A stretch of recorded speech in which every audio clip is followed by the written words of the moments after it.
कि फ्रंट में सिम्टम्स होते हैं, क्लासिकल सिम्टम्स होते हैं, वो सारे सिम्टम्स उनमें प्रेजेंट हैं, including pain, redness, blisters and mild oedema भी था। हमने पहले उनके ट्रीटमेंट के लिए हमने कोई भी एलोपैथिक जैसे कि सिल्वर नाइट्रेट वगैरह यूज़ करते हैं। All of you known about silver nitrate तो यूज़ करते हैं, हमने उसको नहीं यूज़ किया। मेरा जो जो मेरा आर्टिकल था, जो मेरा रिसर्च था, वो मेरा इस पे कर्पूर घृत पे था।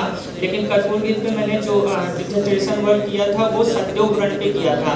तो जो हमारे सर थे, जो सर हैं, जो हमारे गुरुजी हैं, उन्होंने मुझे बोला कि केवल और केवल कर्पूर घृत को सतदेव व्रण पे मत यूज करो। वो जो चक्रदत्त में और भैंसज रत्नावली में जो उल्लेख है उसका केवल सतदेव व्रण में उल्लेख है, लेकिन सर ने उसको हमें गाइड किया। हमने इसको केवल सतदेव व्रण के अलावा और भी चीज़ों पे यूज किया और बहुत ही अच्छा रिजल्ट हमें मिला। उसमें से एक दग्ध व्रण है, हमने इसको परकर्तिका पे, हमने इसको एनल फिशर इन एनो में भी यूज किया, बहुत अच्छा रिजल्ट हमें उस पर मिला।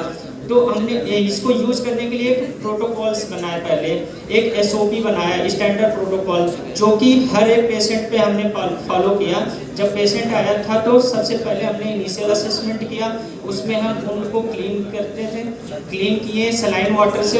Then a thin layer of कर्पूर घृत was applied once a daily एक बार उसको अप्लाई करते थे बॉडी में। Then covered with sterile gauze and bandaging, जो हम बैंडेजिंग भी यूज करते थे वो भी स्टेराइल यूज करते थे। और उसको पेशेंट का जो फॉलोअप था वो एवरीडे, क्योंकि हमने ओडी में किया था और पेशेंट को डेली हम उसको फॉलोअप पे लेते थे। Everyday assessment was done during the dressing और डेली असेसमेंट भी करते थे। मटेरियल मेथड्स में जो ट्रैक रेफरेंस है वो भैंसज रत्नावली चैप्टर 48 और 3rd श्लोका में मिलता है, और चक्रदत्त में 43 चैप्टर में 52 श्लोका में मिलता है। कर्पूर पूरितम बद्धम सघितम संप्रोहित सत्य शतम पुंसाम यथा पाक विवर्जितम। जो हमारा जो ड्रग प्रिपरेशन था वो हमने अपने फार्मेसी पे ही किया था। जो हमारे वैद्य जगदत्त शर्मा आयुर्वेद महाविद्यालय की जो हमारी रसशास्त्र की फार्मेसी है भैंसज कल्पना की, वहाँ हमने प्रिपरेशन किया था। इंग्रेडिएंट्स जो यूज हुए थे गोघृत, कर्पूर निर्यास, clean water, stainless steel pan, stainless steel vessel, alligators, ladles, gas stove, खल यंत्र, ग्लास वेसल्स फॉर पैकेजिंग के लिए एंड प्रिपरेशन के लिए। और जो भी प्रिपरेशन में और एप्लीकेशन में दोनों का हमने एक स्टैंडर्ड प्रोटोकॉल्स बनाए थे, हमने वही प्रोटोकॉल्स फॉलो किए। जिसमें से जैसे ड्रग प्रिपरेशन के लिए जो स्टेप्स प्रोटोकॉल्स थे, stainless steel vessels was clean properly and thoroughly rinsed with water, then desired amount of the गोघृत was taken in the stainless steel pan, 2 times of गोघृत of water, मतलब जो हमने गोघृत लिया था उससे डबल अमाउंट में हमने उसमें वाटर ऐड किया और उसको ट्रिचुरेट किया, हमने क्लीनिंग की, मर्दन की। और ये प्रोसेस 5 to 8 मिनट हम करते थे और यही सेम प्रोसेस को हमने 100 टाइम रिपीट किया। तो वो घृत क्या हो गया, सद्धौत घृत हो गया। सद्धौत घृत होने के बाद जब हमारा सद्धौत घृत बन गया तो उसमें हमने फाइन ट्रिचुरेटेड पाउडर ऑफ द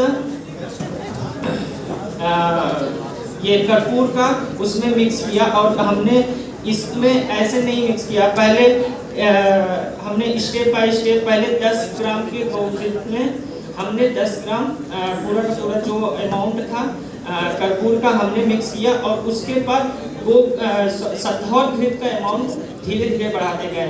मतलब कि पहले हमने सद्धौत घृत ले लिया और जितना कर्पूर मिक्स करना था फुल क्वांटिटी ऑफ कर्पूर डाल दिया और उसके बाद कर्पूर नेक्स्ट हमने नहीं मिक्स किया, हमने उसमें मिक्स करने के लिए हर बार केवल और केवल सद्धौत की क्वांटिटी बढ़ाते गए। जो हमने रेशियो लिया था वो 1:6 लिया था, 1 रेशियो कर्पूर का, निर्यास का, और 6 रेशियो हमने लिया था सद्धौत घृत का।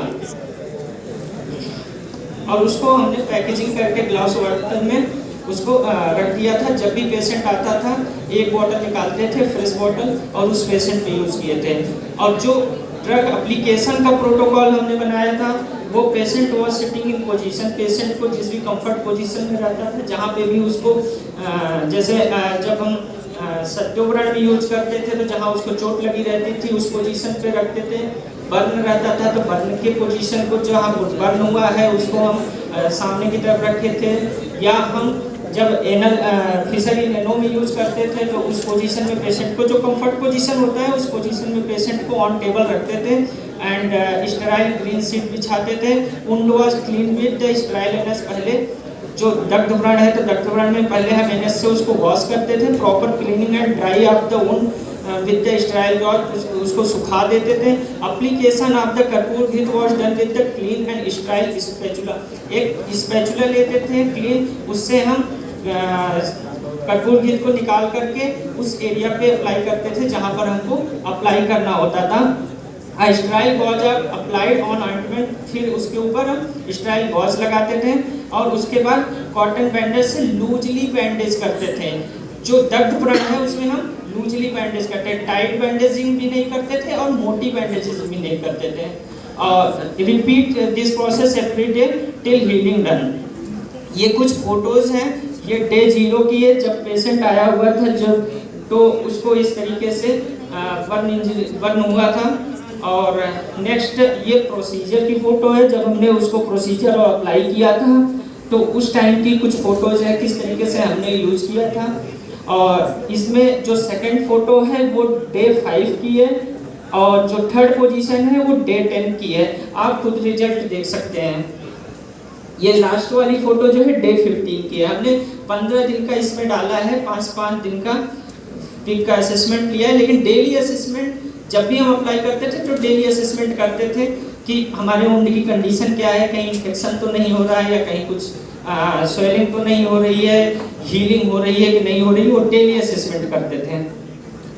रिजल्ट जो मिला हमें, by the third day pain and burning sensation has significantly reduced. जो बर्निंग होता है, बर्न में ज़्यादातर क्या होता है, बर्न और बर्निंग सेंसेशन और पेन होता है। तो हमको तीसरा दिन आते आते तक बर्निंग सेंसेशन और पेन एकदम कम होता हुआ या किसी किसी पेशेंट में हमें खत्म होता हुआ मिला। And by the 5th day granulation tissue was observed with no sign of the infection.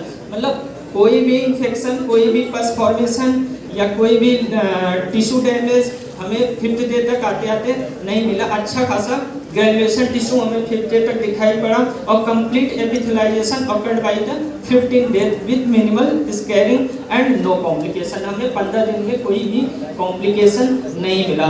And that is the discussion points of you. तो कर्पूर घृत act as the natural antiseptic. ये नेचुरल एंटीसेप्टिक होता है कर्पूर, और जो कूलेंट होता है ठंडा भी करता है। इसीलिए हमने उसके कूलेंट नेचर को और एंटीसेप्टिक नेचर को लेते हुए ही हमने इसको बर्न पे भी यूज किया और इसको हमने फिशर इन एनो में भी यूज किया। फिशर इन एनो में भी क्या होता है, बर्निंग बहुत होती है, इसीलिए हमने कर्पूर घृत को वहाँ पे भी यूज किया, न कि केवल और केवल सत्योग्रण पे यूज किया।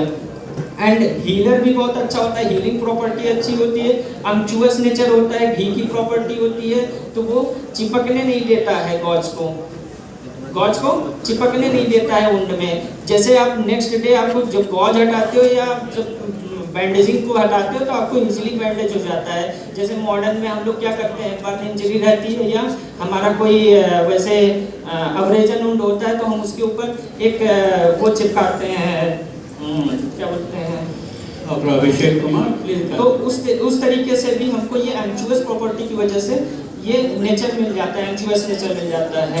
And he help in moist wound healing while the कर्पूर contribute anti microbial and anti inflammatory action. This combination aids in quicker recovery and reduce scar formation. Conclusion, कर्पूर घृत is a safe, cost effective, क्योंकि इसमें सिर्फ और सिर्फ 2 ingredient use होते हैं, तो इसलिए ये बहुत ही कॉस्ट इफेक्टिव होते हैं। सिर्फ और सिर्फ आपको गाय का घी मिल जाएगा जिससे आप सत्योग्रण बना सकते हो। आपको उसके फॉर्चून की दुकान पे आपको कर्पूर के निर्यास मिल जाते हैं, तो आपको बहुत कॉस्ट इफेक्टिव पड़ता है। इसको घर पे बना सकते हैं, इसके लिए आपको कोई बहुत बड़े सेटअप की जरूरत भी नहीं पड़ती है। And efficient topical treatment for the managing duct burden. This case support is used in clinical setting, especially where modern treatment option may not be really readily available. And last में